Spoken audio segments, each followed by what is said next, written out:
Santa Claus? 5 and in person. One night only. Can you go ho ho ho? I don't go ho ho ho. That's a myth. No! No! No!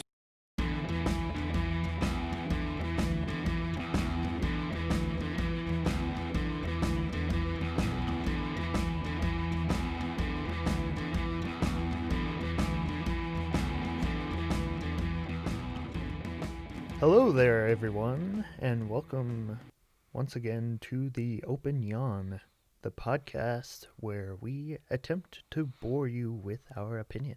I'm Wyatt. And I'm Emmett. And Emmett, guess what? What? It's that time of year again. It's that time of year again? The snow is falling, the children, they're singing, the cookies are getting eaten by the plenty.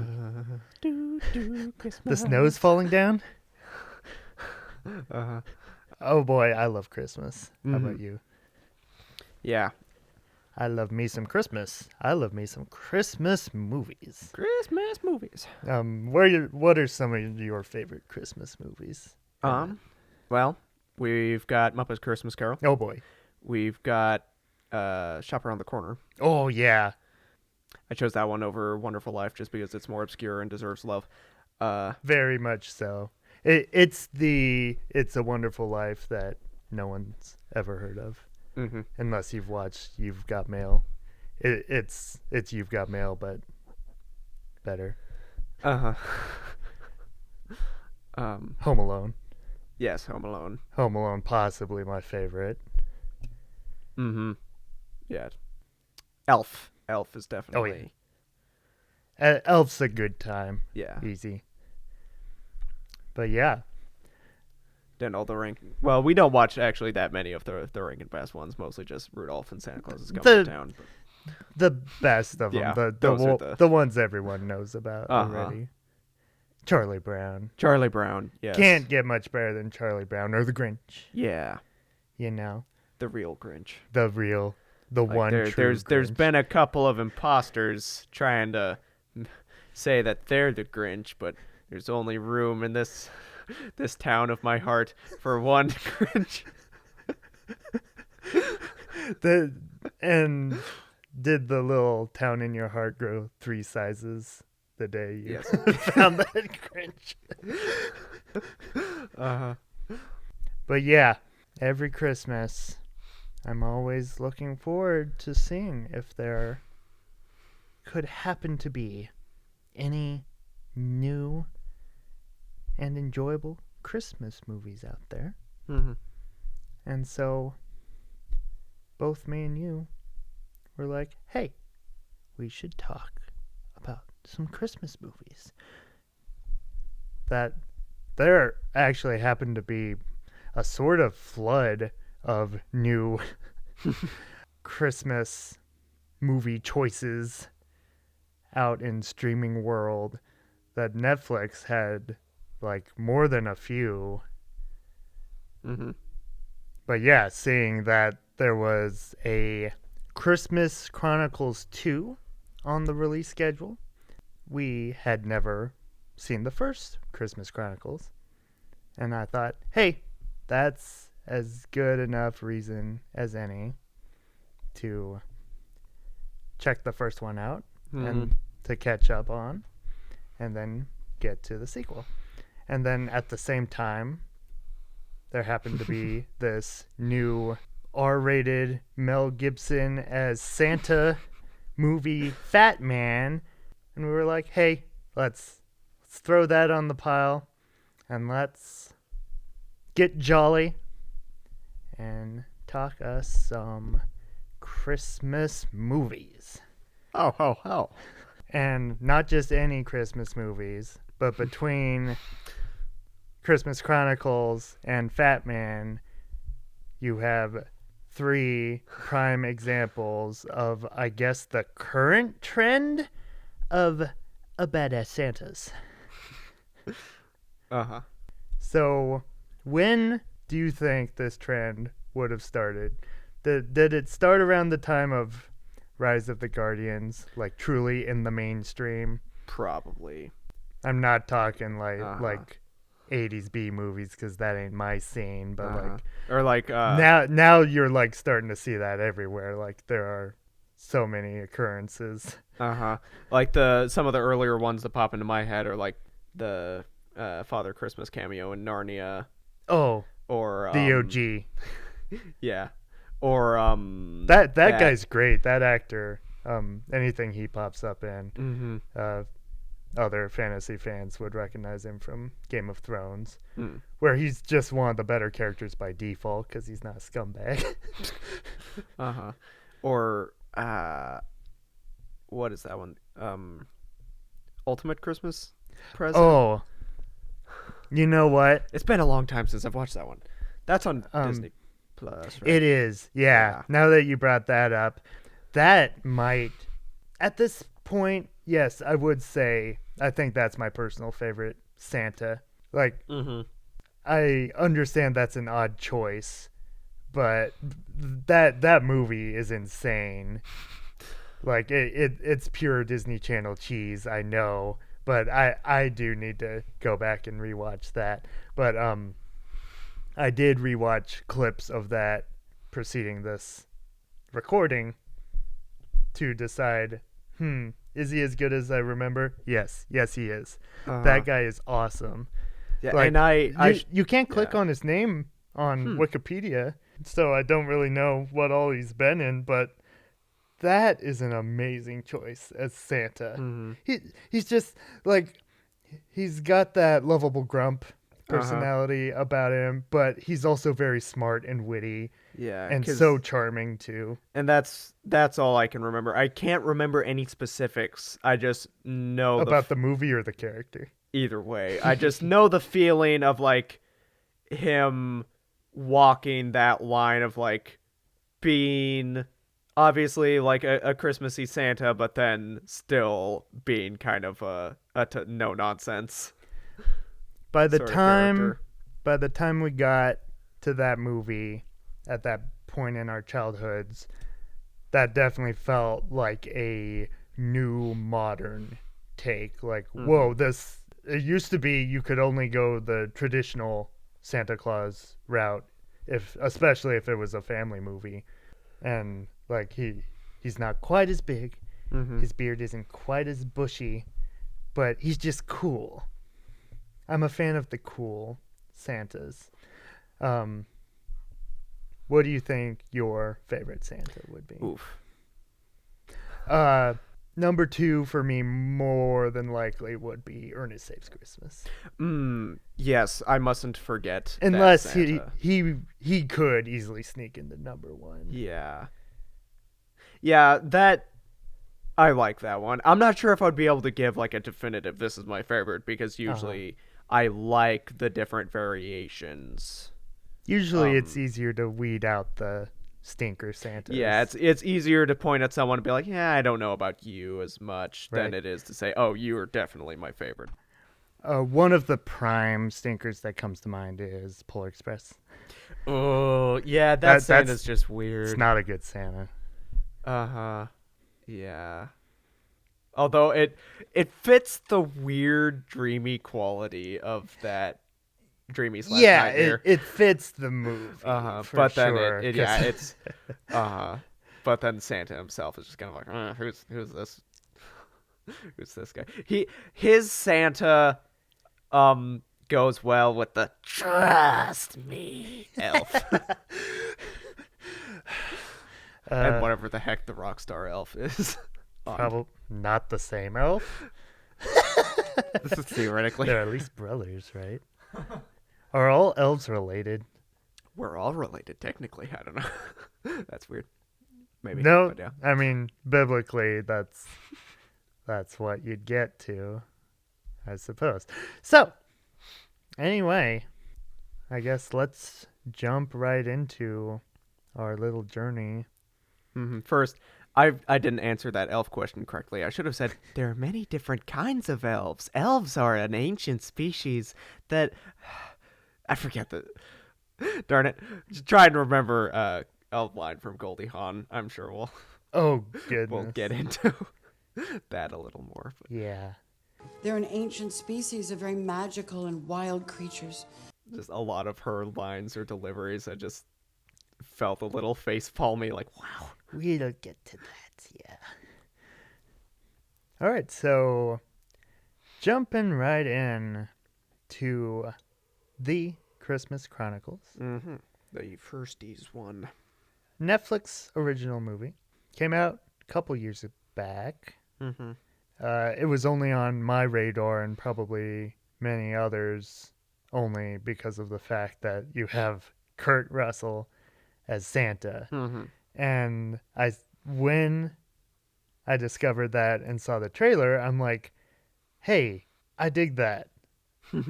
He looks cool. He looks like he's having a ball. And every Christmas, I just find myself in the dire need of just some new, good Christmas entertainment. Yeah. Why is it that hard to come by good Christmas movies? Like, Uh-huh.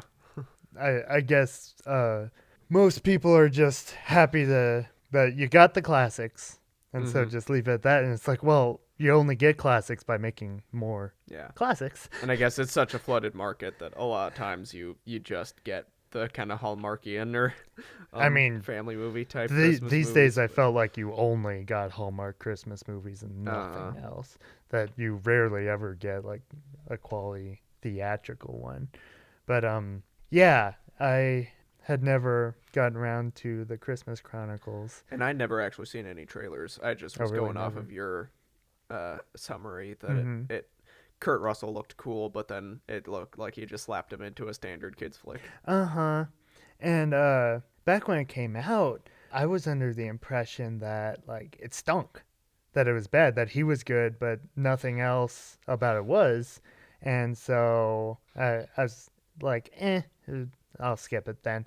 But then with the sequel coming out, I went back to check its critical reception, and it has good reviews, like solid family film notices there. So I don't know why I thought people really disliked it. Yeah. What did you make of the Christmas Chronicles? So yeah, like I said, I had your assumption that it was gonna be cheesy, or that was my assumption too. And so going into it, I had heard that the reviews were actually decent. Even though I knew it probably wasn't gonna be bad, I was still skeptical going into it. Of course, yeah. But then watching it, like in the opening act, I was sitting there just basically every couple minutes going, "Wait, is this actually good? Wait." There's nothing completely outstanding about it, but like they make surprisingly intelligent character decisions. So I'm like, is this competent? I feel like this is actually better than most are. Yeah. Took the words right out of my mouth, pretty much. Yeah, I was surprised by this. I liked it. Yeah. Like, it definitely felt like something that we would have enjoyed as kids. Yeah, that's the thing. One of its strongest aspects was it felt like it was trying to be an ode to those family Christmas classics of the 90s or late 80s, like producer Chris Columbus's directorial debut, Adventures in Babysitting. Oh. Or even something like Gremlins. It gave me little vibes there when the elves showed up. We'll get to that. But yeah, definitely gave me Santa Claus 2 vibes at times. Yeah. I'm a big fan of the first two Santa Clauses. That I feel like they were kind of the last live action theatrical Christmas movies to really give a darn. Say what you will about the third one. I wouldn't necessarily say that. I enjoyed the third one, but it is... I feel like maybe it's similar to the Spider-Man movies, where like the third one kind of just says, okay, to some extent, screw it. Just we're gonna I can see go that, nuts. yeah. So some don't like it, some enjoy it, but yeah. I feel like the first two are more solid as actual movies than the third one feels a definitely. little more spoofy. Oh, very, yeah. Yeah, when the movie first started out, like I was still on the I don't want to take this very seriously plane, and the child acting wasn't giving me the strongest indication of quality at the beginning. That I'll definitely say the first 15 minutes had me a little worried. But at the same time, I was kind of hoping for something to laugh at as well. But once you get to Kurt Russell, then I feel like things start to click. Now I have to balance out the universe. The child actors got better as it went along. I thought they weren't nearly as insufferable at the beginning. And the writing too, maybe, because like I know there were a couple of specific lines where I was like, maybe they're trying to make it funny because haha, like a kid is being snarky, but that I just don't feel like that's how a kid would talk. That was one of the weakest aspects, the modern snarky dialogue that basically any modern movie has to write their child characters like that to give them an attitude, to give them an edge. And I'm like, okay, what's so bad about just having some decent kids? I don't know. But yeah, once Kurt Russell shows up, then I was digging his performance. I was liking what they were doing with the Christmas lore. Yeah. That there were a lot of not necessarily original ideas, but creative at least. I'm sure others have touched on them to some extent, but like the sleigh traveling through wormholes, I liked quite a bit. Santa's bag leading into a pocket dimension of presents.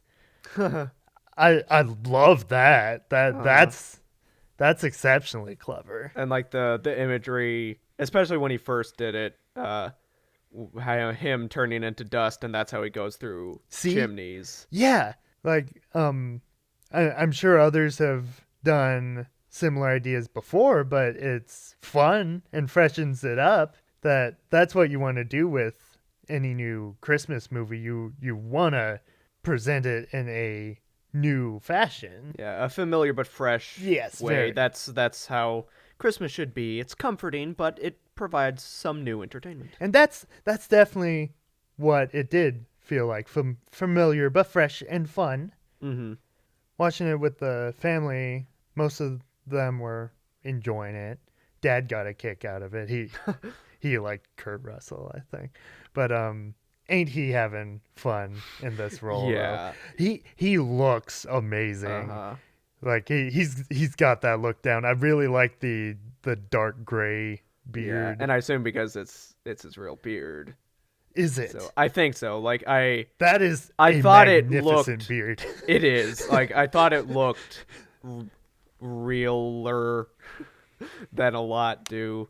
And then I think I found something that was like saying that it was like 85% real, that like he grew his beard out, but then they still kind of like they added a little more. Yeah, beard like, extensions. Beard extensions or like some buy that. stylizing and stuff like that to Sure. Yeah, you'd have to make it look the part. But then yeah, there are like pictures of like him in casual life where he has like some degree of big bushy facial hair. Not that big, but yeah. I guess that just proves how devoted he was to this role then. That it's kind of amazing though. Like I've seen other critics make comments like this was the role Kurt Russell was born to play. And it's like, yeah, actually. You're not wrong. Yeah, he's just a lot of fun.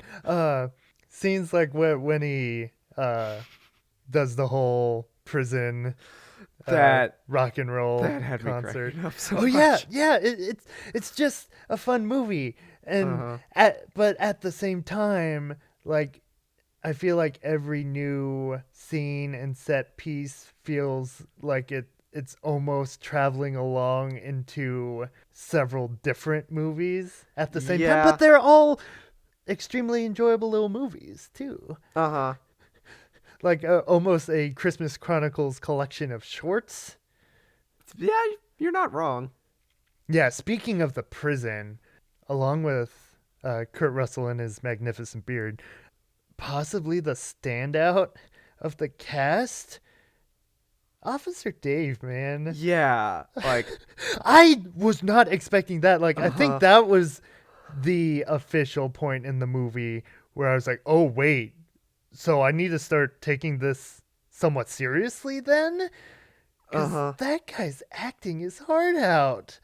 Like, he has his little mini Oscar moment there where yeah, his like first real interaction with Kurt Russell, and he's talking about his ex-girlfriend, and like you can see the tears welling up in his eyes, and like it's like a real performance in the middle of this child's kitty Christmas movie, and I'm like, what's happening here? I really like this. yeah, like that definitely felt like surprisingly touching, and yeah, his acting was so charming, and it played well off of Oh, extremely Off well. of Kurt. Yeah. Yeah, and after that, I was like, okay, so in the sequel, please give me more Officer Dave then. No.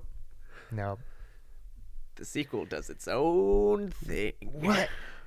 I can't believe you guys did that. Like, you just missed the perfect opportunity. That by the end, he was the character I Justice cared for most Officer about. Dave. Okay, you say that. Fun fact. Looking up Officer Dave, I was not familiar with any of his modern roles, but one role in particular stood out. As children, our favorite toys were the Rescue Heroes. Do you remember anything about the Rescue Hero TV show? Not off the top of my head, but if you started talking about it, I'm sure it Okay. would come back. I couldn't remember if that was a little before your time as a child. I know I watched it. It's just kind of like in the back catalogs. He was apparently Officer Jake Justice in the Rescue Heroes show. Was So, that the... so I guess police officers are his thing. Yeah, We had a Jake Justice action figure. Yeah, I He remember. had the cool bike with the hammer on it. Right. Bike with a hammer, guys! Come on! Yeah. Up at the front Those like a are- cannon, but it was a hammer. It could be a cannon if you wanted it to be. A hammer cannon. Come on. All the other kids, they got their G.I. Joes and their Transformers. Well, we didn't have that. We had the best toy line in existence, and it was the Rescue Heroes. Had a TV show and everything. No one talks about it. They rebooted the toy line. They look okay. Like, I'm sure they're much, much cheaper plastic. Because those things were durable for the most part. When I realized the reboot line existed, I like double checked the specs on those. Those are wimpy toys. Yeah, that's what made the originals so exceptional. You could chuck those things at a wall. It And we wouldn't do did. nothing. Not the tools though. The tools they were a little fragile. You had to be careful with them, but the actual figures themselves, you could inflict harm upon them. Like the They'd most... get scuffed, they'd get bruised, but they held their own. The more complicated something is, the easier it is to break. So Yeah. the action figures themselves were very simple. And then the more complicated the mechanism of whatever abilities or utilities they came with, those tended to break a lot. Like the only action figure that we did break, or I broke, was one where one arm was not the hardened rubbery plastic that the rest of it was. It was the mechanical chop action arm, and I chopped it too hard and it snapped. So. You found its weak link. Uh-huh. Its weak spot. But yeah, like we would use or at least I would have my regular action figures, and then when I went through a obsession with Hulk, I would have my regular action figures Hulk out, and then they would be the indestructible rescue hero. Yes. That's what they were, that's what they are, and that's what they continue to be.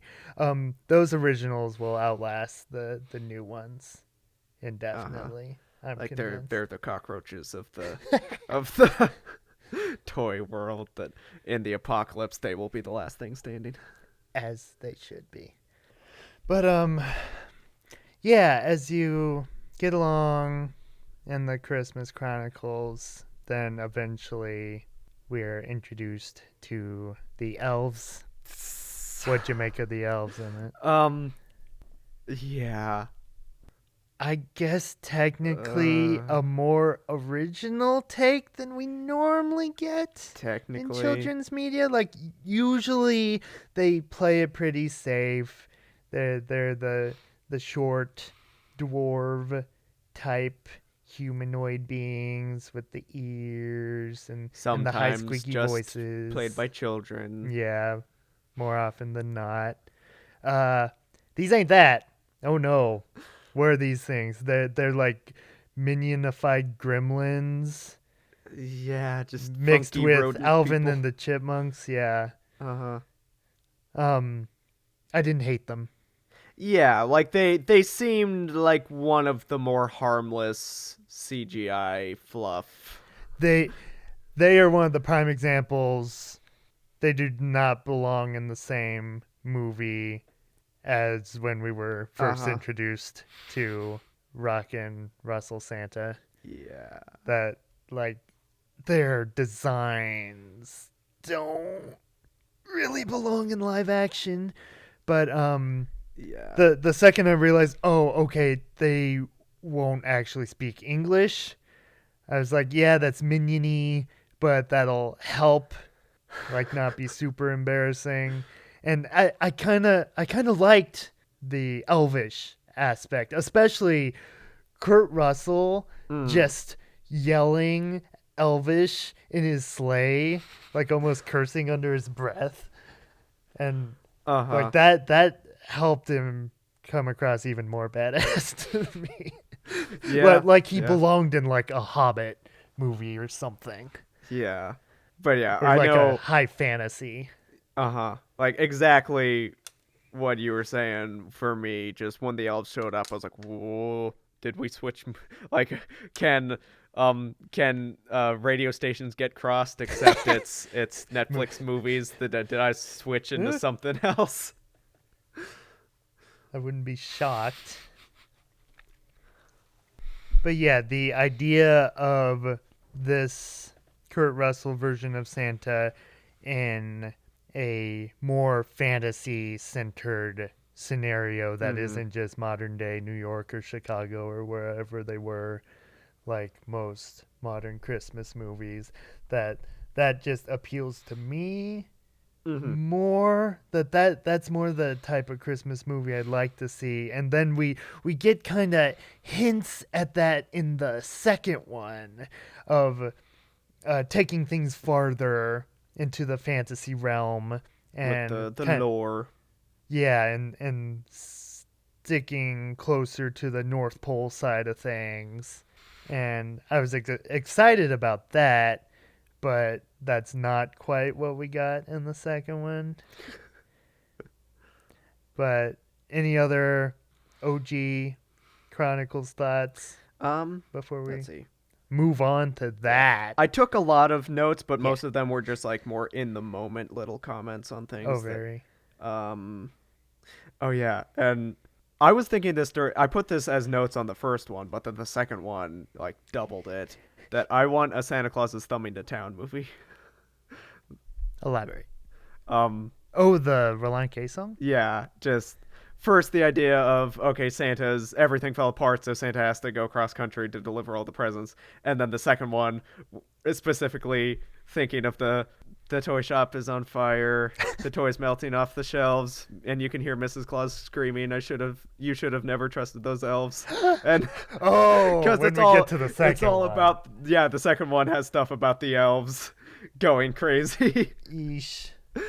Sure does. And that's kind of what Thumbing to Town is about, that the elves start revolting and just everything goes to crap, so Santa has to hitchhike across wherever he is at. Uh-huh. And then this is a little gripe, but I about cursed when, well, I didn't exactly curse, but I felt a little perturbed when they got to use Santa Claus is Coming to Town. Or Here Comes Santa Claus. Because that's the one that got my video blocked. Just, yeah, they're going about their business, and then it's a scene transitions, and then I hear, doot, doot, doot, doot, doot, doot, doot, doot, here comes Santa Claus. And then I'm like, you! Okay, for those of you who don't know, Emmett, on his channel, Emmett's Fabrications and Handicraft, that you should check out if you love all things pop culture and crafts. Yeah. It's basically the melding of those two. Last year, he put out this awesome Christmas themed video, and I mean it. I adore this thing. All about making Yukon Cornelius from Rudolph the Rudolph the reindeer with the red nose, that guy. A Yukon Cornelius plush action figure. He makes these things. And frickin' YouTube, like, the way you used that song was amazing. You changed the pitch and everything, and just blocking it, I don't understand. So, yeah, you lost your creative freedom, your creative control, and had to go for lesser music. And yeah, and it's fine with the general Christmas music, But the, it was the original amazing. song worked so well as the punchline for the opening. It was funny. Yeah, but I implore you, check that out. But yeah. It's funny. It's informative. It's great. And then yeah, I kept kind of wanting, whenever the elves go kind of crazy, and again, I thought this during the first one, but the second one more so, I kind of wanted the unrated cut, especially when the one showed up with the chainsaw. Okay, Like what?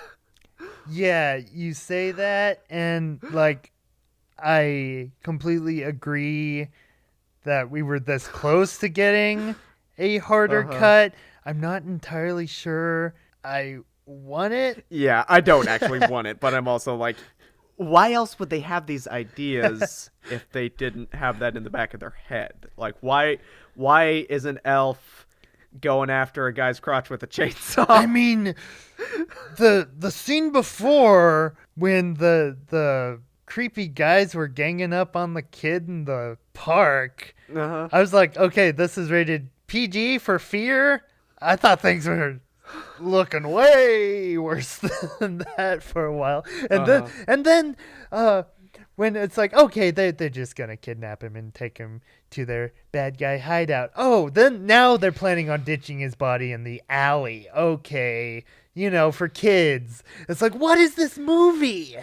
Like it's towing the line of almost edgy, almost dark, but always pulls back, because then right after that, then that's when the elves show up. But yeah, then trying to take off a guy's nuts with the chainsaw. It's like, what is this movie? But I meant that in a good way for the first one. The second one, that's all I was saying, but for completely different reasons. So might as well go into that. Yes. Christmas Chronicles 2 promises a bigger and better sequel. It's diving deeper into the lore. It's introducing you to new villainous characters with deeper ties, deeper personal ties to Santa. It's growing upon the child characters introduced in the first one. It's on a bigger, larger scale. The action's cranked up quite a bit. And so for a second there, I was like, could this possibly be like almost like, say, the T2 of Christmas Chronicles movies, where everything is just bigger and better, and it's like a new classic in its own right? No, that's not what this is. This is possibly a new So Bad It's Good classic. At least definitely on the Christmas level. That I'm not sure what if there would have been a similar Christmas movie, maybe one of those Nutcrackers. Cool. And I'm not talking about the Disney one. There's that like Nazi rat Nutcracker that looks amazingly horribly Yikes. bad. Maybe that's a So Bad It's Good classic. But Christmas Chronicles 2 is amazing. It is fascinating. It is wonderful. I had a ball with this thing.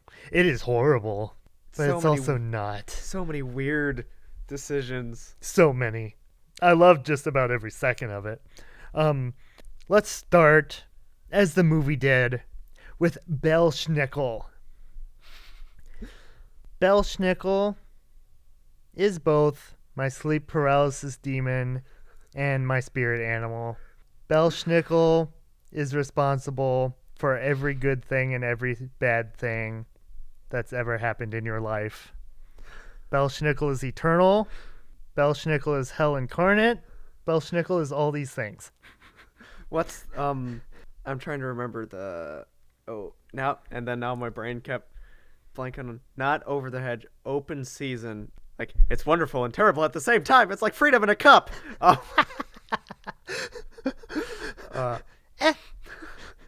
You're not wrong. Yeah.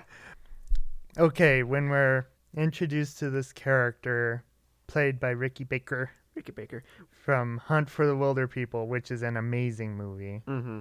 He is a human character who obviously has it out for Santa. And this is like the very first scene. So I'm like, oh boy, what are we in for? And he holds up this picture as he's giving one of many, many evil monologues. So many monologues. And he holds up this photograph. And on that photograph, you know what you see? You see the very first image of Elf Belsnickle. And I didn't catch that. I didn't You catch did the not? photograph. You didn't? The first time I really noticed it was when he actually shows up in the flashback. And the second I see that, I'm like, what are we in for? He is a human, but that is a horrible CGI monstrosity on this photograph that looks an awful lot like him. What is going to happen? I'll tell you, Emmett. Wonderful things are going to happen. CGI Elf Belsnickle is possibly the most amazing thing I've ever seen. Yeah, that is definitely the it's so bad it's good element. This is like, I want to say beyond Cats levels of just nightmare fuel for your eyeballs. And like I can't figure out what it made me think of. Maybe bad video game, but like because like you said, normally the elves don't speak English, but there are a couple times where he does speak English. More and than a couple. Something about like the way the high-pitched version of his lines came, while just the CGI version of him is just kind of on idle. Like it looks like it looks so bad. But yeah, I was gonna make the joke that if you were to just watch this movie and not maybe know about Kurt Russell, it's because it takes him a little bit to show up again. A little bit. Yeah, why? And then when he does shows up, he's hunting down a Yule cat. I want to see more of that. See, they tease you with these amazing things.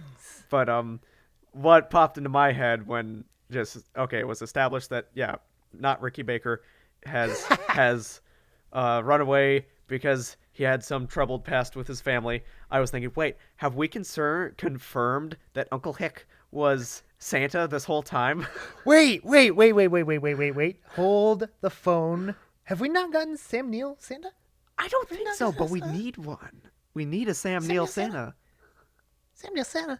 I mean, that's all he is on Twitter. He is just the most lovable, likable guy. Mr. Jolly bearded man. He wants to bring joy to the children. That's all he wants.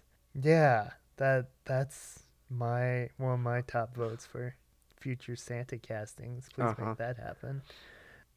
But yeah, after that first introduction, then like the first movie, we have to sit through 10-15 minutes of boring stuff with the kids and their home life. Family and, drama. Oh, look, mom's got a new boyfriend, and oh, boyfriend's got a kid. Boyfriend's Tyrese.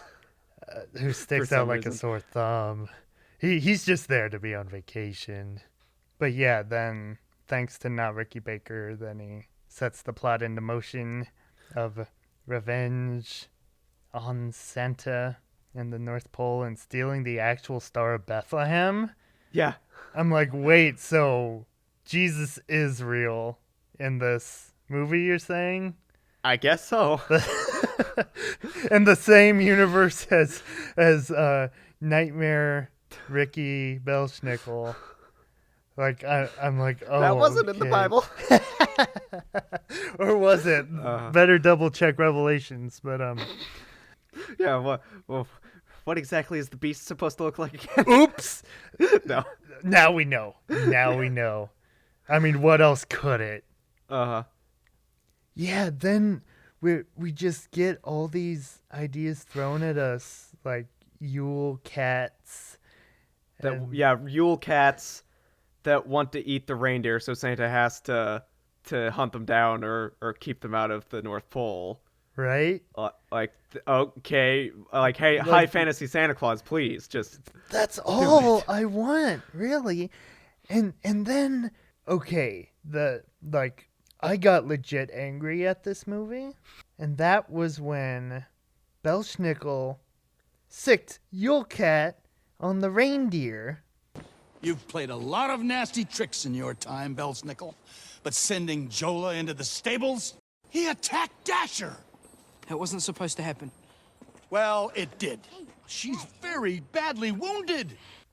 Oh, what's that? Lines like that are amazing. But But But so we have this CGI monster cat squaring off for an epic duel with Dasher the reindeer. And I'm like, yes. Do it. CG animal smackdowns. Do it. And they run at each other, the fire gleaming in their eyes. And then it cuts away to the wall, and there's shadows on the wall. And then when they for come 5 back seconds. to it, it's all over. Yeah, And there's not even any blood. They say, "Oh no, Dasher's so wounded," but it's like, no, she looks perfectly fine. But it's a kids' movie, so. But when they cut back, for all intensive purposes, to me, Dasher was dead. Like Dasher's just lying there because I'm like, okay, you cut to the shadows because you didn't want to scare the children with your PG fear. Scare the children. The first movie was literally rated PG for fear. So I'm like, okay, you cut away because you actually did it. You killed a reindeer after all this insanity that you've given us before. Like, it just seemed like just a fluffy, happy Christmas movie, and now you're killing off reindeer. I'm like, good for you. I did not realize you had nuts to do that. Like, that takes some serious balls. And then, oh no, Dasher is wounded. We must fix Dasher. We must save Dasher. Help me save the reindeer. And I'm like, boo, boo. But no, especially family movies, like nobody wants to try anything. Like, didn't Inside Out teach you guys anything? It's okay to be sad. It's the CGI reindeer. It helps make stories. It helps us get invested. Yeah. As I complain about the child's movies for the children's. Okay, maybe it's not for me. But that's what I want. Kill the reindeer. Kill it. So yeah, then Belsnickle just wages all-out war on Santa's village, or Mrs. Claus's village, I guess it is. And Goldie Hawn's Mrs. Claus in this. I like the idea.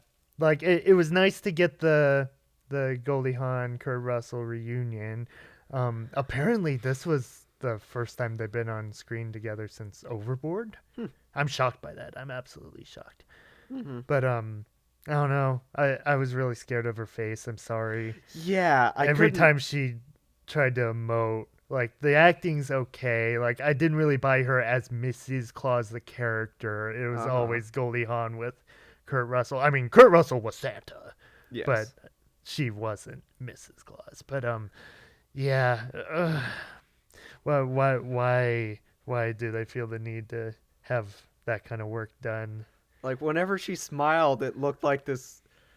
It looked like a combination of a cringe and "I wanna eat you" face. I mean, I guess not as bad as Belsnickle, but Yeah, that's true. like that's why I never got anything out of the Leia scenes and the new Star Wars, because Carrie Fisher just did the exact same thing, and it's like, oh my gosh, what happened to your face? Yeah, a lot of her lines too were kind of odd. Like, That was part of like that made it like wonderfully bad. The dialogue in this movie is insane. and like when she's talking about how Belsnickle broke the elves' code, and then the girl asks, "What's the elves' code?" And then she starts listing Continue, off the please. 5 deadly sins. Oh, Like, please. at first I was like, "Wait, whoa, that's the elves' code? They have to be selfish and vile and whatever it is." But then, okay, no, those are the things they're not supposed to break. The way it was phrased, it was acting like the elves' code was like just, what's the elf code? Oh, selfishness. Whatever it is. But yeah, then when she started describing all of Belsnickle's transgressions, what kept going through my mind was, that was a completely superfluous bottle of cough syrup.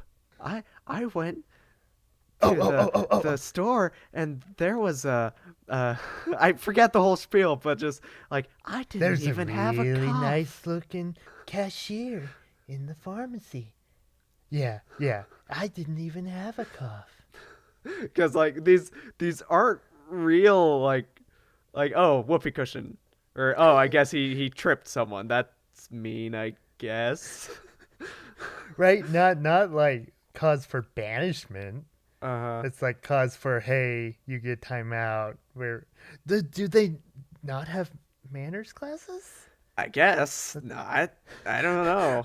The most hilarious of all those, like out of all these, like, yeah, whoopee cushions and tipping over a thing of gumballs and stuff like that, I'm like, okay, that's kind of standard naughty behavior, like, whatever. And then they cut to the scene of Santa checking out his Santa Cola bottles with his own image printed on the side, and then just around the corner, like he already checked the bottle and he's walking along, and then, oh, wait a second, and Kurt Russell's acting is magnificent, but like, he's so devoted to this, but he oh wait, what's this can? And then you see Belsnickle posing like Santa on the side of the can, and then right around the corner he's just sitting there processing these cans with his own image, and then makes the pose as he's, I am not joking, every single line of dialogue coming out of his mouth is an evil monologue.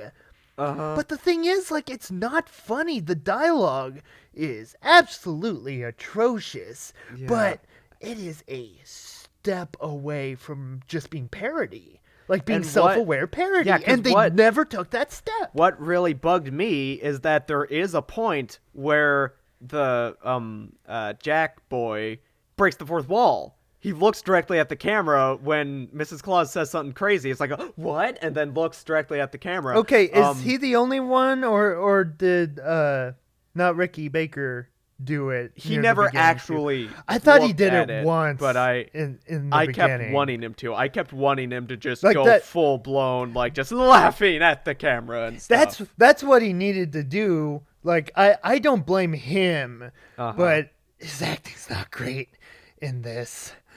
That's because like in something like Wilder People, it's a extremely well directed movie, And really so clever he's really good in it. script. And this isn't necessarily the best directed Yeah. movie, and definitely not the best scripted. So I don't blame him at all.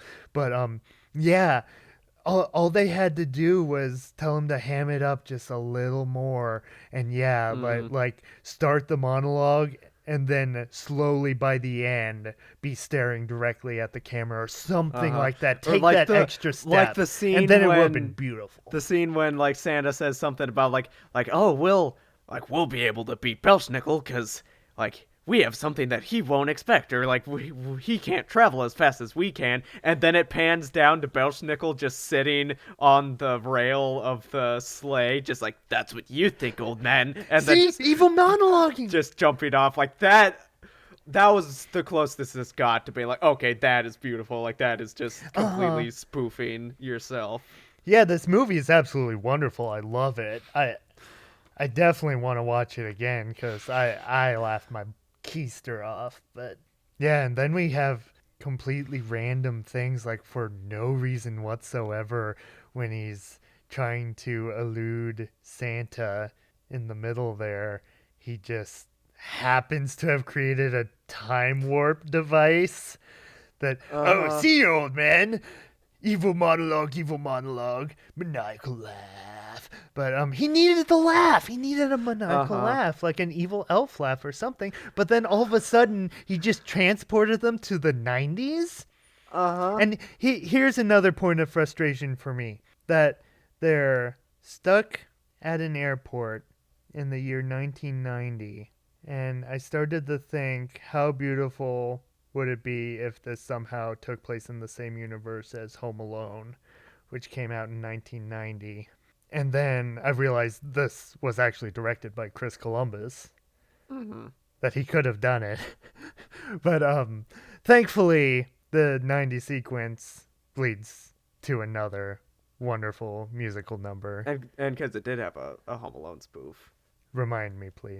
There was right before the musical number, there's the mom that's like saying that, oh, she has to get home, but then, oh, well, the flight has been canceled. We could give you a room if you want. That's an actual line from Home Alone. I think so. Like when she's talking to the guy that like saying that you could wait and get the flight tomorrow, and she's like, no, I have to get home to my son or something like that. I thought that was just standard I think so. airport And then behavior. in the trivia, I saw that on IMDb it said it was supposed to be a nod to Home Alone. Okay, see, that was a nod. I needed a full-blown wave.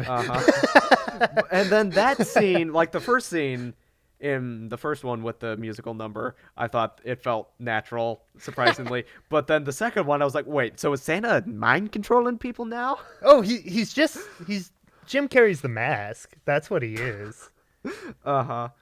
And I'll get into this later on, but like there's a lot of things, like there's an answer that I'll get into, but there are little things where I was like, if he can manifest money in the charity Santa's bucket, why can't he manifest batteries or manifest time accurate money? Thank you. Yeah, little things like that. But I guess I'll go ahead and say this now, that each movie ends with like a wink and a nod that he planned it all out.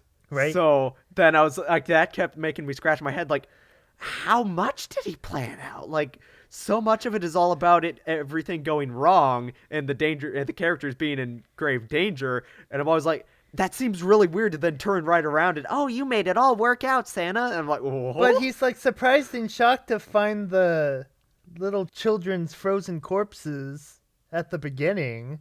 Like they're frozen solid. He's like, oh no, I need to get you to the North Pole or to my workshop. And like, how does that work into your master plan, Santa? Yeah, I had a couple other plot holes. Did he just sneak into not Ricky Bicker's lair and plant like a The Doc videotape. a Doc Brown sketch of a time machine device. Plot holes. Let's see. Oh yeah. So how long ago did Belsnickle turn human? Because he makes a comment about how he needs the Star of David so that he can stop aging. But then I'm like, The Star of David. or not the Star of David, I know what you mean. the Star of Bethlehem. I need all of the Jewish relics. The Star of Bethlehem, Star of Christmas, whatever. And then but I'm sitting there like, have you really aged at all? Like, how long ago was See? it that you turned into a human? The flashback made it seem like it was last week. And then they're all like, "Oh no, Belsnickle." And it's like, if this just happened a day ago, why are you so surprised? Yeah, and then Why do you have this whole book chronicling the an entire book? tribulations of Belsnickle, the Wonder God? And then if the elves turn human when they get naughty, why didn't they all just turn into humans when he gave them the elf's bane and they turned into gremlins? Boom! I'm like those mind blown gifts. I'm hurtling through the universe. They turn human when they turn naughty, but there's a drug that turns them naughty. Wide open, boy. Wow. See, I knew something was amiss. Something wasn't right. And not just that transformation sequence, but that is a wonderfully astute observation. And also, along with kind of the breaking the fourth wall, I can't necessarily confirm this, but I'm pretty sure that Mrs. Claus just gave Jack a map of Middle-earth. Because it was either just a Hobbit map of the Lonely Mountain, or it was purposely designed to look like a Hobbit map of the Lonely Mountain, because like you only saw Maybe it was a parody. the upper corner of it when she hands it to him. It's like, oh, that's the mountain you need to go to, and I'm staring at it like, that's the freaking Lonely Mountain. See, I need high fantasy Christmas movie. I want Santa fighting dragons. And then I thought you were going to bring this up when you mentioned the time warp thing, but the jackalotes? Oh, now bring them up, please. That's what they're called, jackalotes? I think so. Because they're jackal coyotes? Yeah, jackal coyotes. And at first I was just like, oh, those are some weird, like, they look Weird, like huh? Chihuahua hyenas. I don't like the Chihuahua. It's scary. But then he's like, these are my jackal coyotes, or my jackalotes. I made them. And I'm like, you bred your own jackalotes? Right? He's just defying every law of science. Time, cloning, DNA meddling, like he's your very own Christmas John Hammond. Life found a way and it was ugly. Oh boy, those things. Yikes. I don't like those things. I mean, like CGI Belsnickle is a wonder to behold. Those things are just unpleasant. There were too many shots where they were just right there popping out at you in 3D. I'm like, no. And then another hole up moment. Yes. When Jack threw the explosive gingerbread man. I wanted him to eat it. He was so close to eating it, and I wanted to see what tomfoolery would happen after that. It zooms in on the gingerbread man, and the gingerbread man's face moves, and it's like, oh no! And I'm like, the exploding gingerbread man cookie is sentient? And you killed it! It's a forced kamikaze gingerbread man cookie that's sentient. You said those words. Wow. Again, thank you. I'm glad I have this movie in my life now. Oh boy. I'll never be the same again. Yeah, you're bringing up a lot of the juicy nuggets that I had nearly forgotten about because you just saw it yesterday. Correct? Yeah, I just watched it yesterday and you watched it last week. So. Yeah, on Thanksgiving. So, it's starting to fade, sadly. Belsnickle, no! Mr. Claus, I'm not feeling so good. No, Belsnickle! now! But yeah, I think that's about all I have to say on Christmas Chronicles 2. But yeah, if you have anything else, if not, we can move on. Just to save time. Just in my heart, Belsnickle is the real Baby Yoda. He's the one that deserves all the merchandising. A Belsnickle toy on every shelf in every store. I want every child of every age to be snuggling their Belsnickle doll like Belsnickle snuggles Goldie Hawn.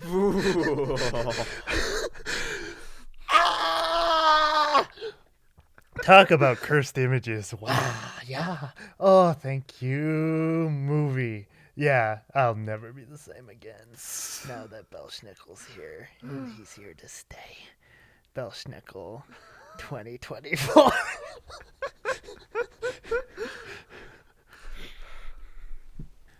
Okay, so thank you, Kurt Russell. You're a wonderful Claus. Thank you, Belsnickle. You will always be remembered. You're a magnificent bastard. Ain't that the truth? But moving on from such wonderful things. So, yeah, a couple weeks ago, I wake up one morning, I check my phone, and lo and behold, there's a trailer for a movie called Fatman.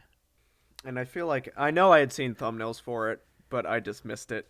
Like, because Mel Gibson's been making an awful lot of kind of cheap, straight-to-video action movies. I'm like, okay, fine, whatever. And then I find out he's made a cheap action movie where he's Santa. And I'm like, well, hold up. Say again. And so I watched this trailer and sent it to you because I thought it looked absolutely ridiculous. Like, I thought it looked horrible. I thought it looked so bad I wasn't ever planning on watching it. And then the very next thing you send me is, hey, maybe we should review that for a podcast. I'm like, I've heard worse ideas. But after watching the trailer, I see that it had reviews out. And they're fairly middling, like low 40s. Nothing spectacular at all. I'm like, oh, so it's allegedly not even very good. Mm-hmm. And Wikipedia describes this as an action movie. I wouldn't necessarily agree with that. Like, I thought I saw it as like a dark comedy action or something somewhere. And I'm like, okay, but a little closer. And they described the plot as an unorthodox Santa Claus who must fight off an assassin sent by a vengeful naughty kid. I find that accurate. Yeah. That sums it up pretty well. So, finally get around to watching this, and I come to several conclusions. Mm-hmm. I did not feel like it capitalized on the full potential of its concept. Yeah. I constantly felt the constraints of a presumably very low budget. I felt it lacked a sizable amount of action to label it an action movie. And I didn't care, because this is one of my favorite movies of the year. Yeah, that's the weird thing. It was simultaneously like so much mellower than I was expecting, but then also surprisingly good. Like, the weird thing about this is I feel convinced that the writers understood the characters very well. Oh, yeah. And who they are. So then that made me really want to know more. That came through in the script. Yeah, that I felt pretty engaged. Like, okay, these characters seem like they have depth. All the ideas have, like, good... It convinced me that they could have followed through with it.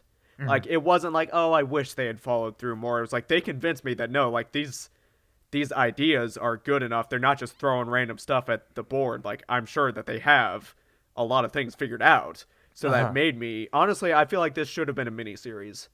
Oh. Like a Fargo-style miniseries. It was reminding me of Fargo all the way through. By the end, I thought it felt like just a very solid episode of the Fargo show. Yeah. Not the most standout episodes, but solid enough where that's why I love that show. First couple seasons, anyway. Yeah. Which Season 3, not so much. Yeah, we haven't finished the 4th season yet. Me and our other brother, me and Tucker are watching it. But this movie's basically Artemis Fowl meets Logan.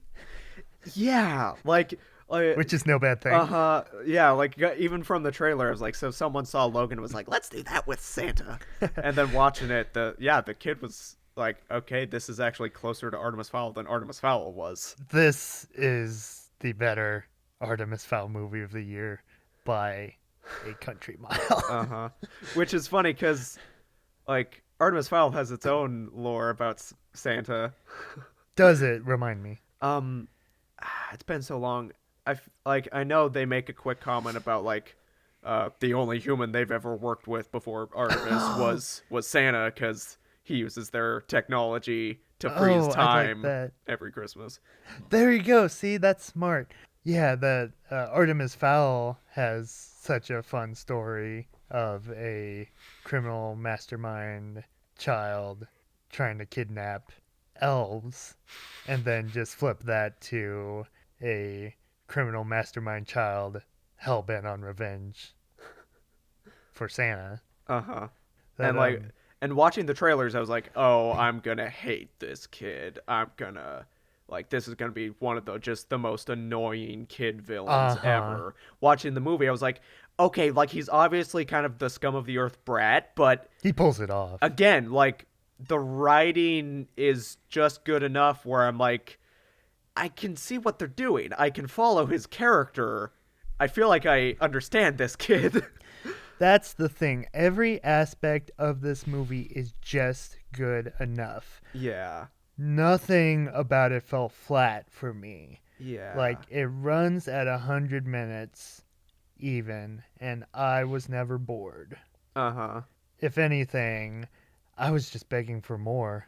Like, we had to pause it a couple times near the end. I'm like, wait, only 20 minutes left? No, I need a full hour left.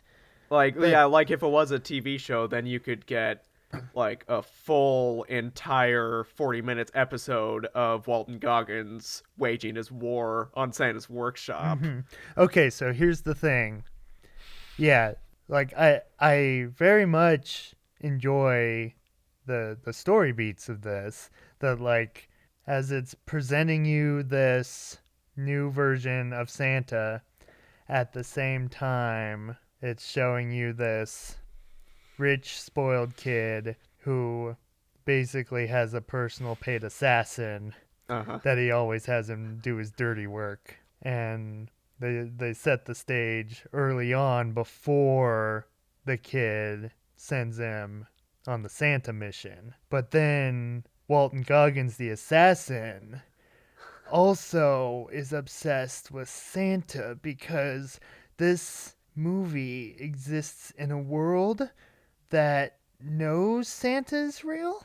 It seems like it, yeah. I'm not sure if I have come across a movie like that. Like, usually, like we were just talking about Santa Claus, like, movies have the problem where Santa exists, but the adults don't think he does. So when Santa delivers the presents, who do they think left the presents then? Yeah. This movie establishes that most, if not all, presents from Santa have these little labels on them, made in Santa's workshop. And, like, the storytelling is so subtle. That's why I think critics are being unnecessarily harsh on this. Yeah. Like there are so many subtle little notes sprinkled throughout the entire movie where part of me wishes we could have dived all in. And like you said, maybe we could have with a mini series where you would have had more time to stretch that out and would have needed more story to tell then. But it does feel like the makers have this whole chart planned out of the lore that we only got little nuggets sprinkled throughout.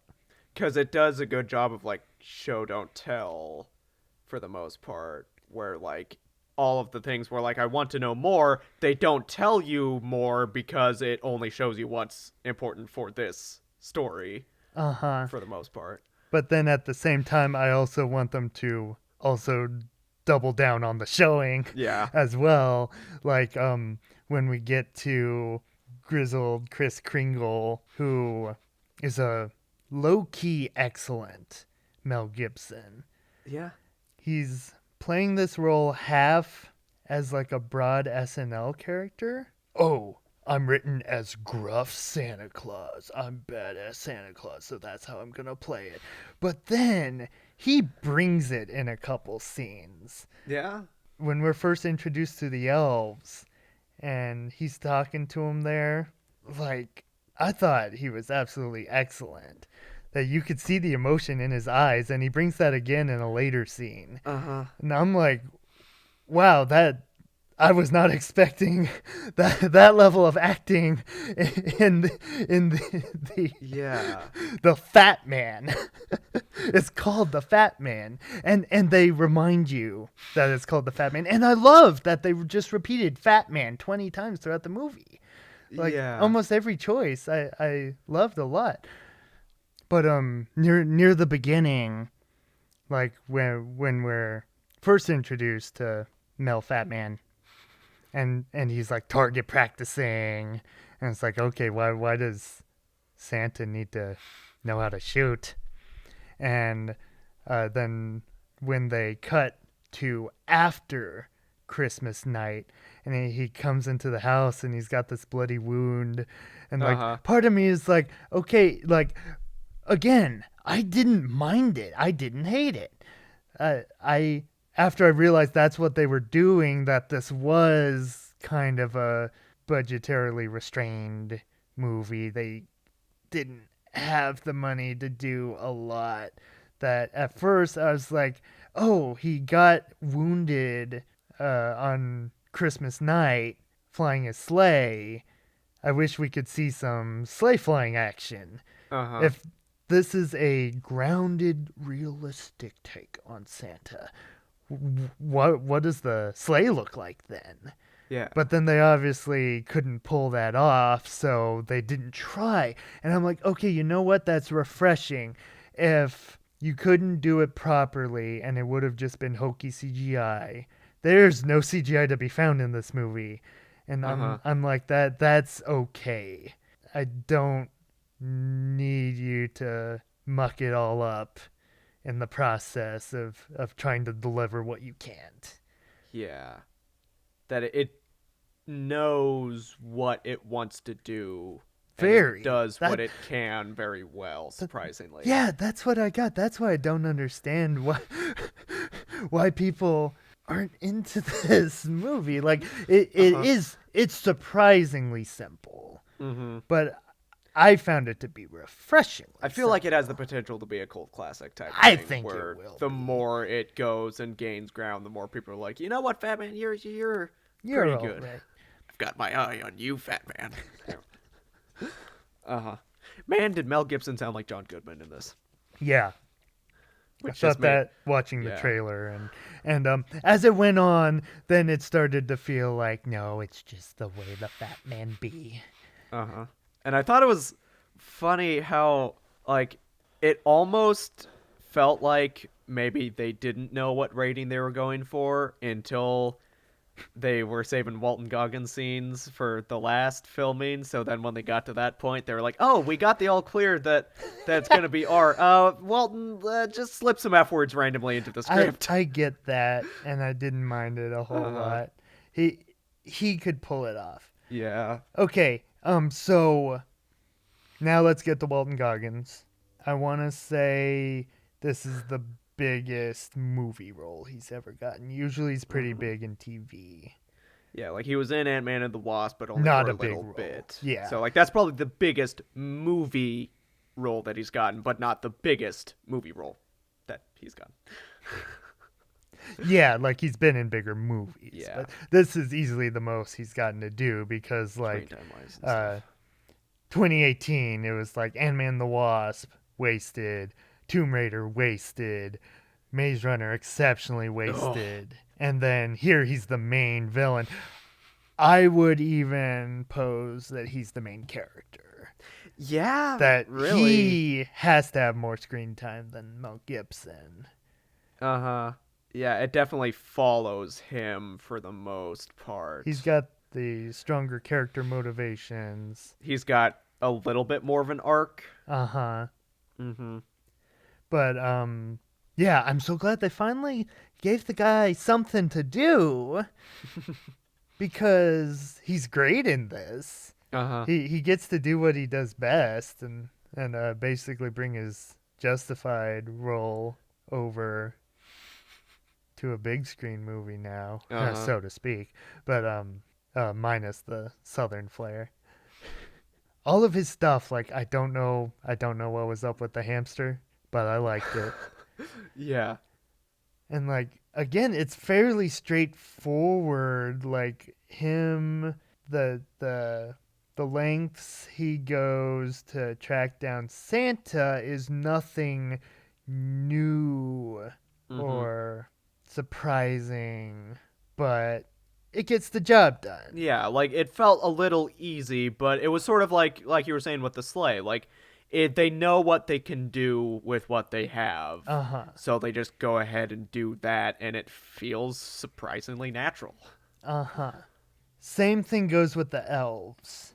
Yeah. The elves are great. I love these elves. Uh-huh. Like I alluded to before, so often you kind of just get the same recycled, oh yeah, tiny people with high-pitched voices.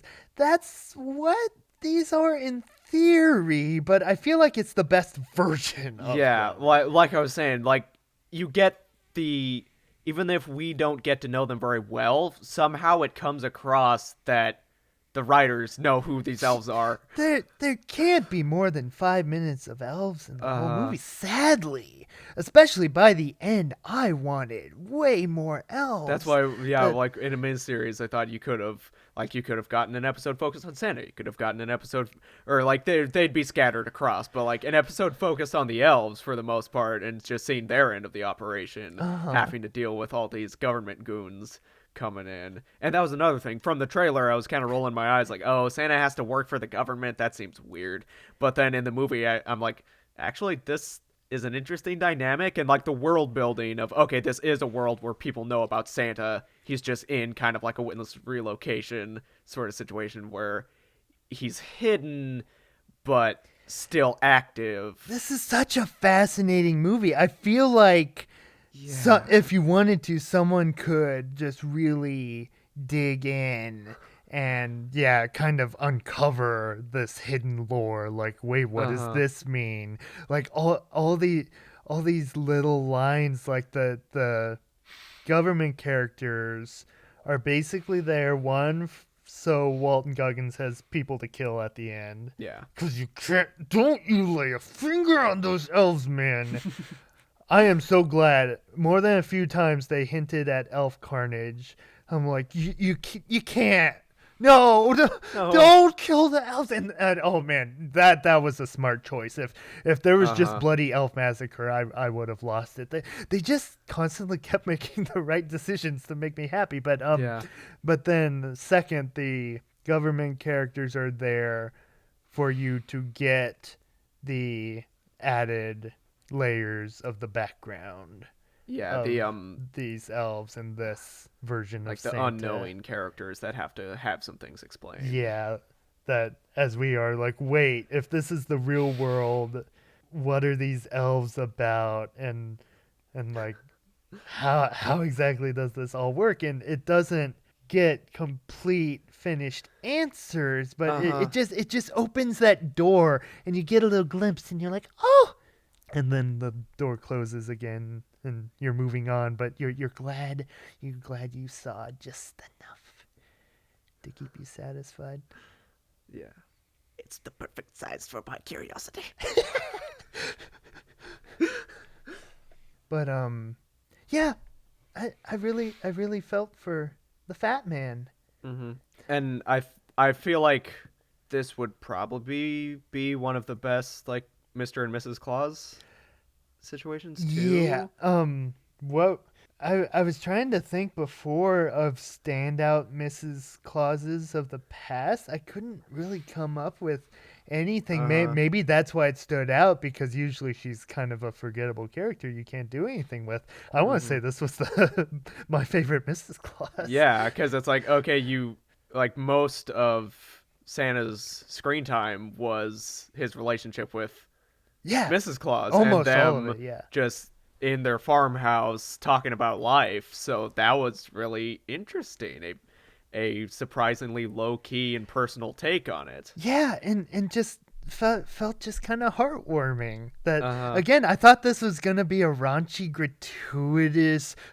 Isn't it funny that Mel Gibson is the Fatman and he's got hell to pay or something like that, and like technically that's what this is, but yeah, it never felt gratuitous. That it felt surprisingly genuine. Yeah.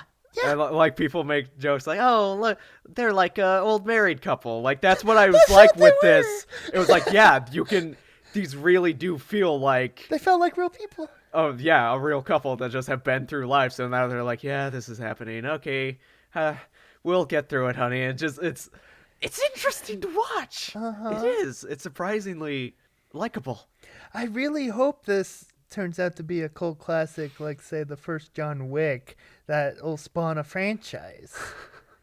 But if it did, I would have wanted it to set up more Walton Goggins, and I don't think that's going to be the case.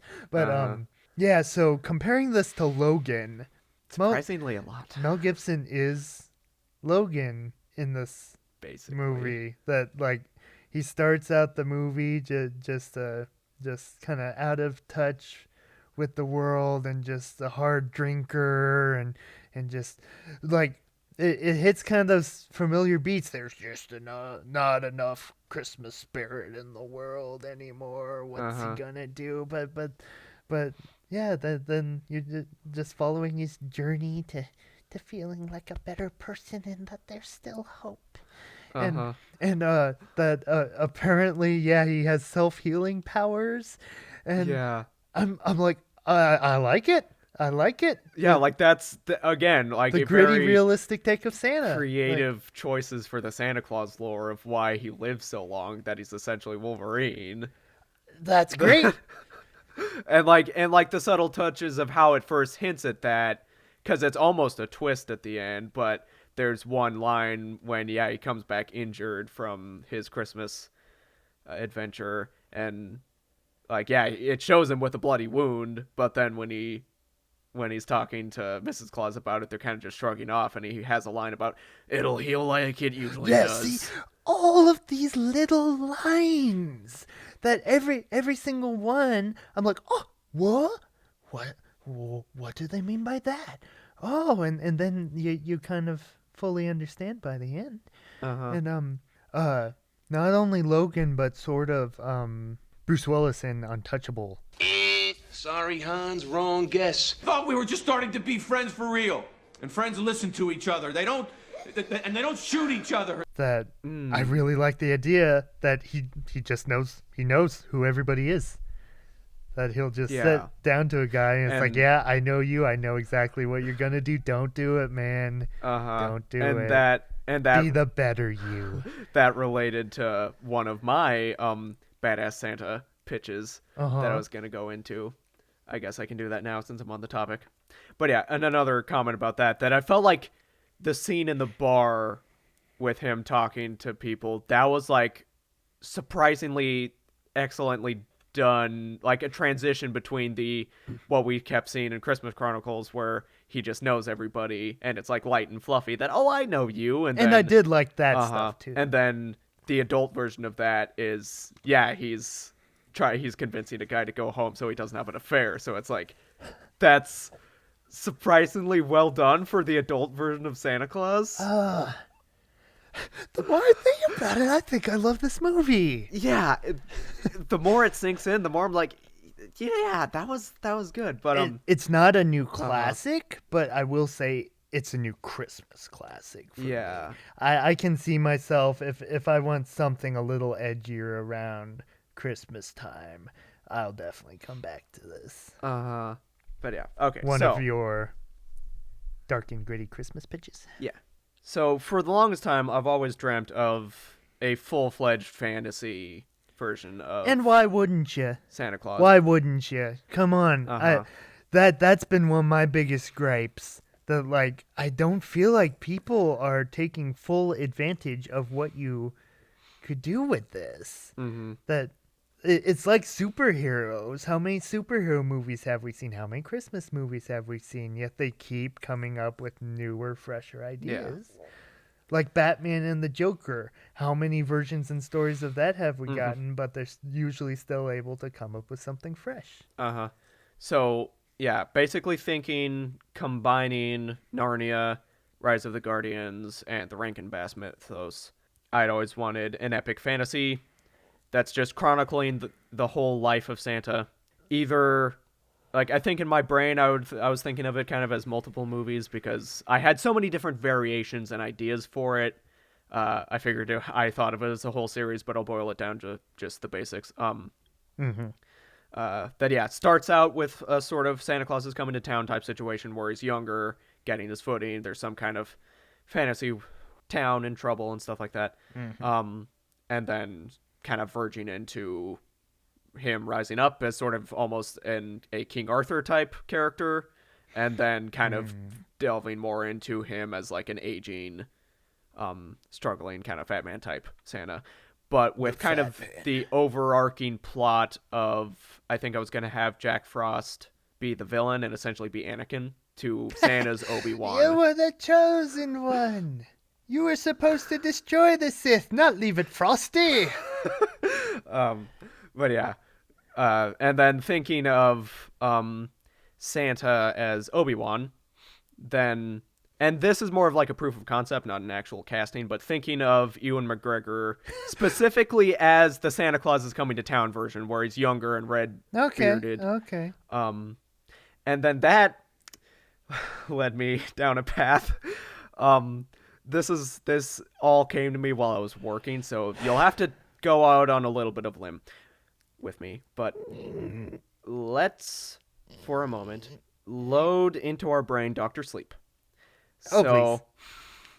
Done. You have a guy who's down on his luck, and he's a loner because he has this psychic ability that he doesn't know what to do with, so he doesn't know his place in the world.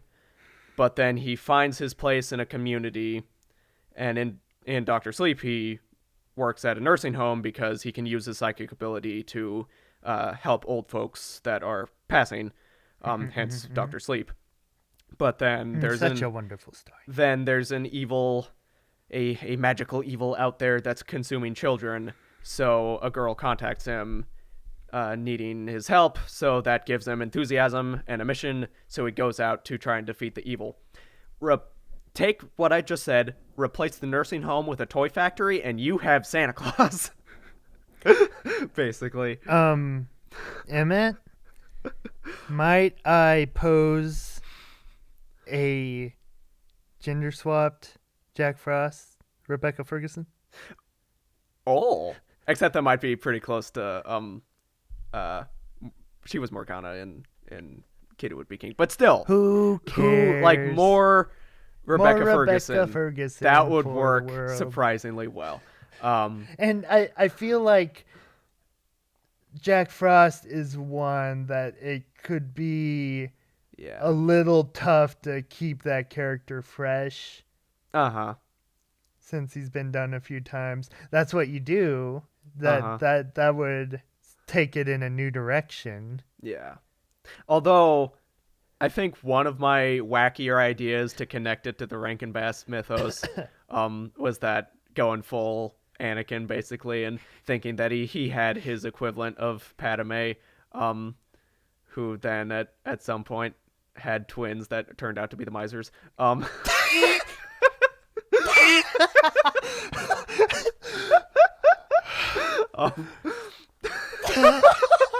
Wow! That's hilarious. But yeah. not a horrible idea. Uh, So which miser is Luke? Which miser is Leia? That's amazing. But yeah, then as the final cherry on top, you once made a comment that like there was an original, or maybe I forget if it was an original rumored casting or if it was like a fan casting, but the possibility of Paul Giamatti replacing or playing the role in Doctor Sleep. Oh, I think it was. I think it was actually Doug Walker. Oh, really? Saying that he would have preferred someone like that in the role. And I'm like, you're not wrong.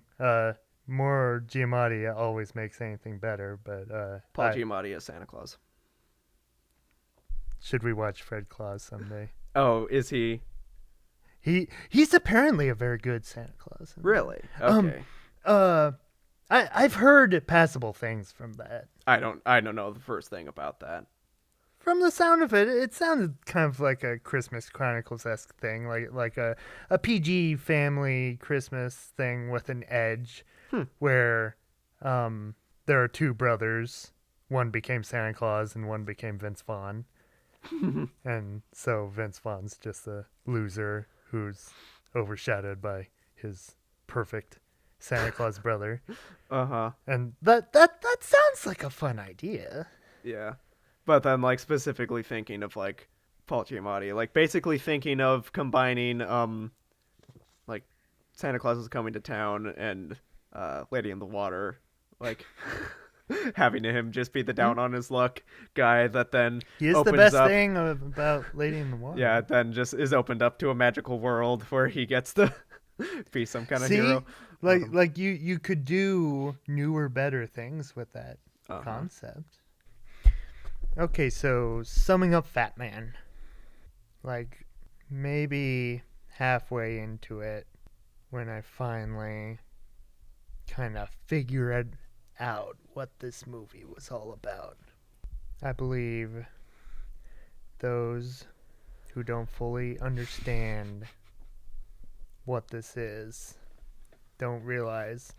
I believe it's supposed to be a throwback to like 80s and 90s action movies, and at the same time like classic westerns. Yeah. Where a lot of those old classics, not a lot happens. Yeah. They're not action spectaculars. There's not a shootout every 5 minutes. Like, we definitely have lowered our attention spans. Sadly, Modern yeah. times. Yeah. I mean, I admit it. Like, I was hoping for an action scene every 5 minutes. That's not what I was gotten. I was better for it. There's not really action until the end, and it's not large scale at all.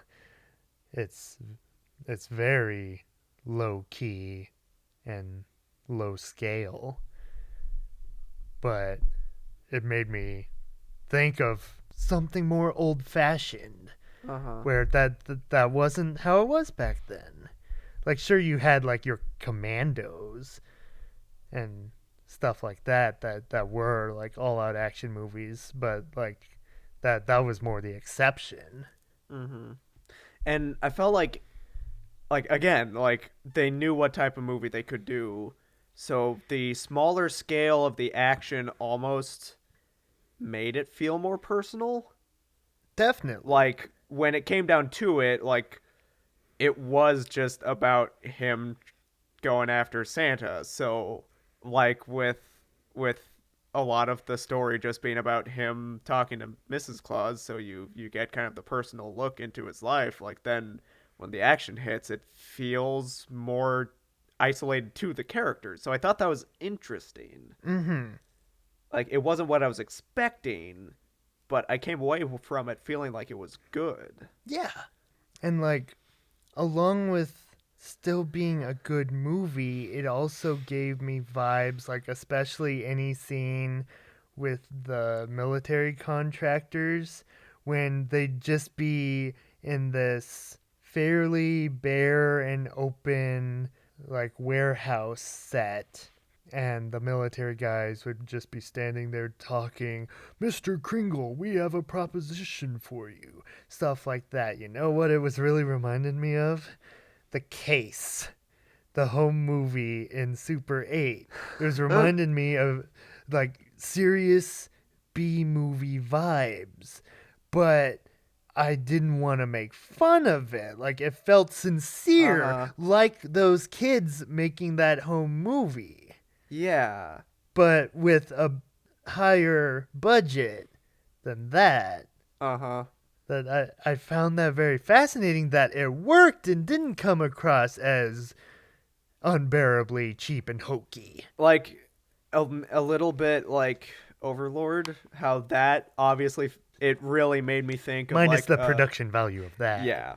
Like that movie looks great. That movie is definitely on a much larger scale, but like how I came away from that thinking that was a modern day B movie. Like it made me think of like an old monster movie with the like slightly cheesy setups, but then still committing to it, and yeah, just the soldiers discovering monsters, and then they have to run from monsters, and it does get cheesy by the end, but it's in kind of a good way.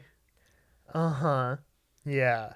Harnessing the feel of those B movies while giving you high quality acting and storytelling. That a tight script can make anything work. Yeah. But yeah, for now it seems like we're in the minority for it. Yeah, I hope this will be the start of a revolution, the Fatman revolution. But I highly recommend it to those who know what to expect. Like, this is a very different kind of movie while still playing it safe at the same time. Like to me it felt more easily accessible than I had first expected. Yeah. And because, like, even up until we started recording, I was still feeling like my overall opinion was it's kind of a bad movie that has some good qualities. But then the more I was talking about it, the more I was like, wait, no, actually, I like this. I can't, it's hard for me to say that it's like a bad movie. It has good stuff. Like, seriously, my only qualm was that I just wanted more. I wanted to get a deeper look into that world and the potential that you could get with that. And so hopefully in the future someone can capitalize off that and get a higher budget from those silly executives to give us something cool that's also well written and isn't hokey. But yeah, I was kind of shocked how much I enjoyed this. 2020 is an odd year, man. Yeah. Like, for what you could call basically a half year of movies, like we got all the leftovers that wouldn't have been major theatrical draws in the first place, while most of the big budget fare gets bumped to next year. But if you would have told me at the beginning of the year that winding down in December that my top 3 would be Bad Boys, Fatman, and Timmy Failure, recalibrating my list, that's where it stands right now. Those are my favorite movies I've seen this year. And like, since we've only had so many choices. Like the highest those get are 7.5 out of 10s. Like they're not 9 out of 10, 5 out of 5 stars or anything. But yeah, that's what I've got this year. This is the world we live in. It's so odd, but like, this is the new normal. Oh, uh-oh. Sorry. I mean, it is though. Yeah. Huh? Yeah. I'll take more bad boys and Fatman, I guess. That sounds so weird. A little bit. Hey, no, never. Y'all will never do that again. But you know what Fatman really reminded me of, Emmett? Like almost the exact same thing. Those Disney Prep and Landing shorts. Right. That give you some incredible new fresh takes on the Christmas lore. In tiny little packages. Teeny tiny. Yeah, and each one I'm like, I like that. I enjoyed it. I want more. Like, looking up images and being reminded of Thrasher the reindeer. Do you remember Thrasher? A little bit, Emmett? yeah. I just remember shades and like he was like the dangerous like punk or something like that. Like and he the only candy, showed up in one episode. the candy cane cigar. That's great. I love that. See, I love it when you can take well-known properties and just inject some life and inventiveness into them. That's why I love things like Treasure Planet so much. What, you're taking Treasure Island, a story that's been told a dozen times over, and you're setting it in space? I eat that stuff up like the Lucky Charms, like cereal. Uh-huh.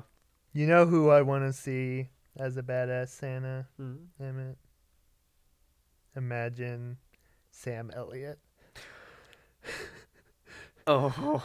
Like, that's who you get if you're, like, going really hardcore. Uh-huh. Like, mythical biker Santa. Mythical or biker something. Santa. Uh-huh. Where, like, that, if you thought Mel Gibson looked grizzled, well, what would Sam Elliott Santa be? Uh-huh. Or then, for some reason, what popped into my head is Vincent D'Onofrio from Oh, goodness. Magnificent Seven. He was basically looked like Santa. He did. Would that constitute badass, though?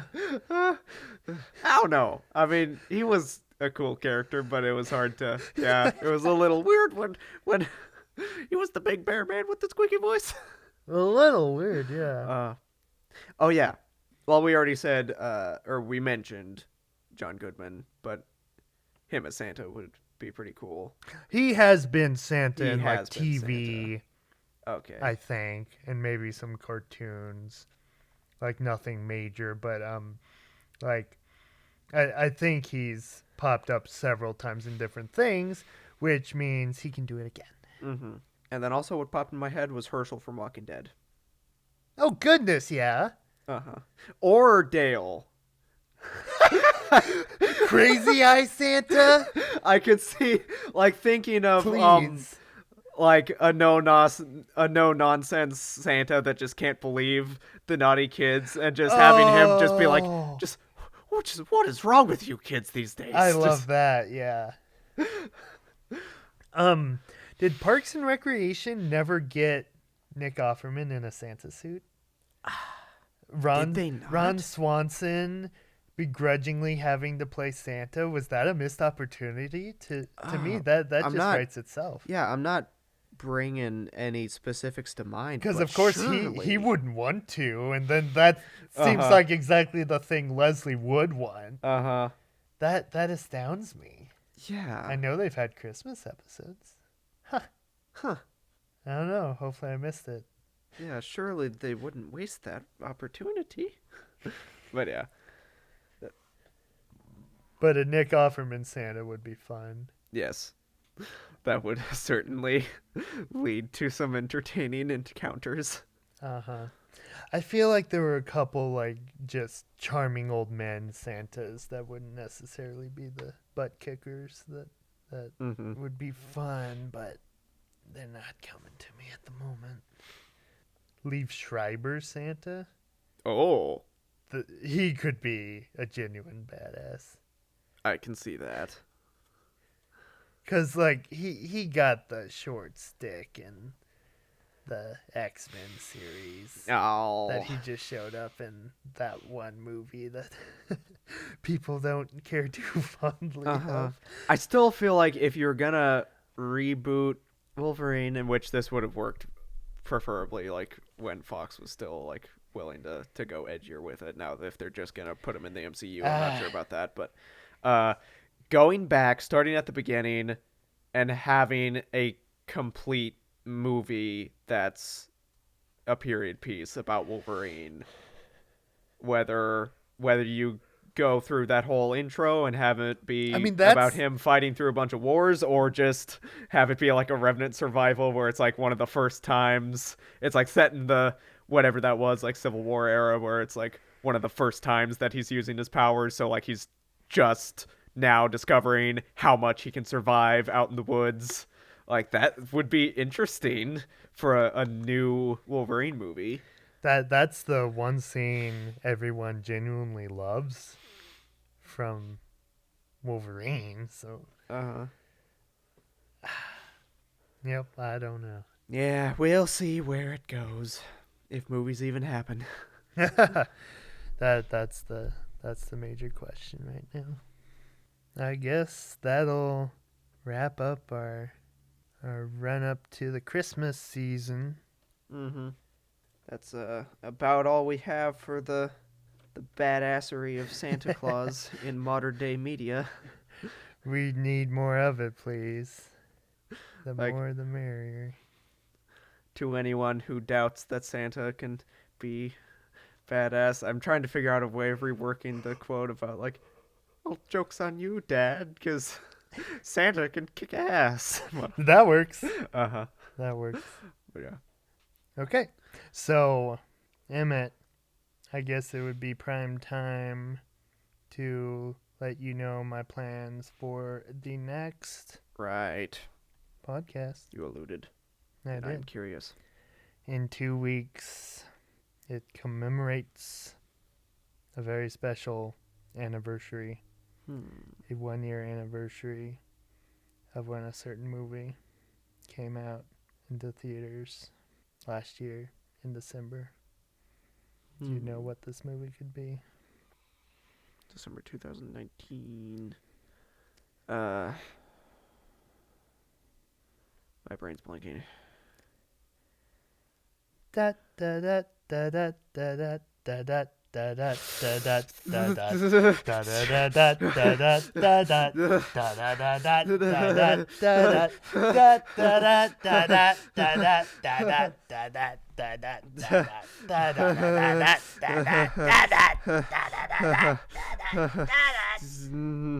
Here, I'm going to try and find a sound-ism to sum up my thoughts. Hopefully you'll follow my train of thought.